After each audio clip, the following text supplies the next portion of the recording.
Assalamu alaikum brothers, the best among you are those who have the best manners and character, taught Prophet Muhammad, peace be upon him. This timeless wisdom is our gateway to today's discussion, identifying the 8 types of people who may hinder our journey toward exemplifying the best manners and character. It's essential to not only recognize these characteristics in others, but to also see if we inadvertently embody any of them. Arrogance. Have you ever met someone who always seems to brag about what they've done, puts others down, and won't listen to any opinion but their own? That's a classic sign of arrogance. In Islam, arrogance is considered a serious flaw, something that aligns a person with Iblis, Satan, rather than with righteousness. In fact, the first act of arrogance in Islamic history is attributed to Iblis. When Allah commanded him to bow to Adam, he refused, claiming superiority because he was made of fire and Adam from clay. This moment is captured in the Quran, and when we said to the angels, prostrate to Adam, and they prostrated, except for Iblis. He refused and was arrogant and became of the disbelievers. Quran, chapter 2, verse 34. The Prophet Muhammad, peace be upon him, warned against such behavior, saying, "No one who has an atom's weight of arrogance in his heart will enter paradise." But what about taking pride in your appearance? Is that arrogance? Not necessarily. The Prophet Muhammad, peace be upon him, reassured us that Allah is beautiful and loves beauty. Arrogance, rather, is about rejecting the truth and looking down on people. It's a barrier that keeps us from seeing our own faults, alienates us from others, and distances us from Allah. If you encounter someone arrogant, try to see beyond their attitude.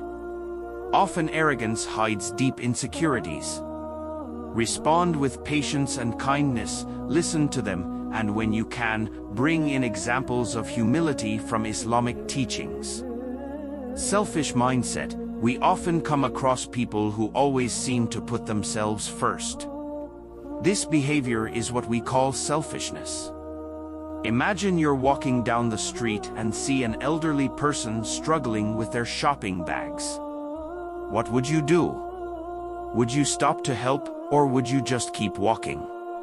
Now think about this. Would your happiness decrease if you shared some of what you have?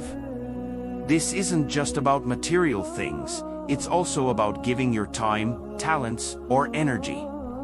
Can you spare a moment to help a friend, your parents, or even a stranger in need? Prophet Muhammad, peace be upon him, taught us a vital lesson about selflessness.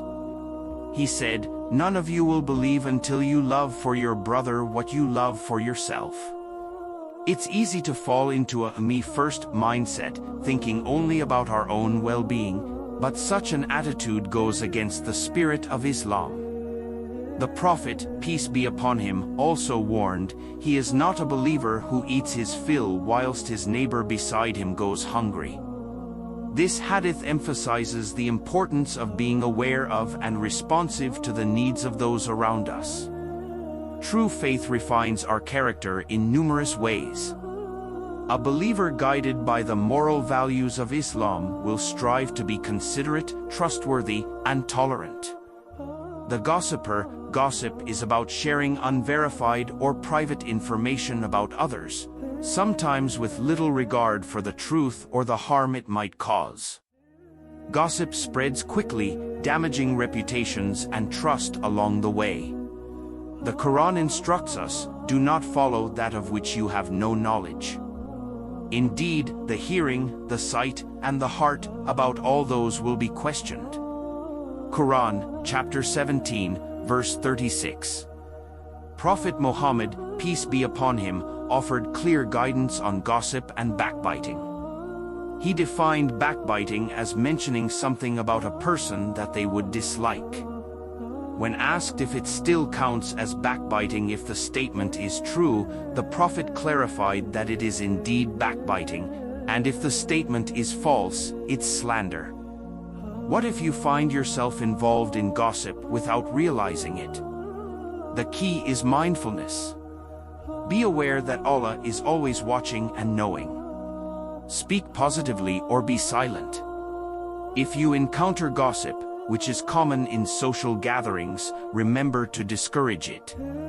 If others continue, then choose to step away.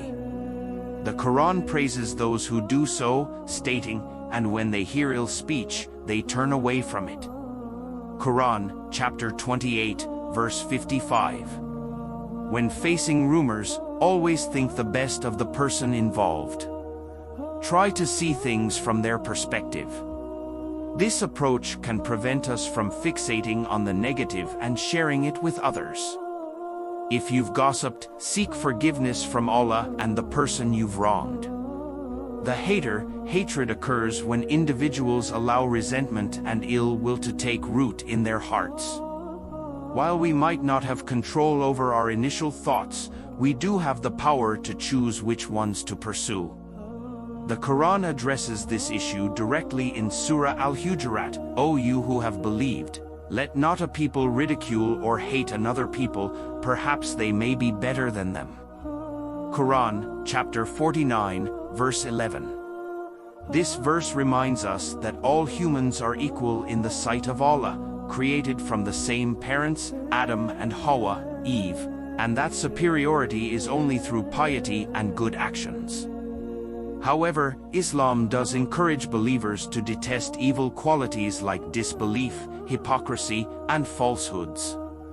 It's important to distinguish between hating the sin and the sinner, similar to a doctor who doesn't hate his patients but the diseases they suffer from.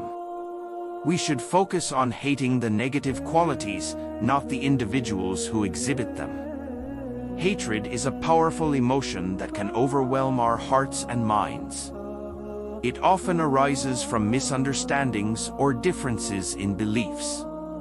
Islam urges us to promote unity and understanding, recognizing that we are all capable of feeling negative emotions.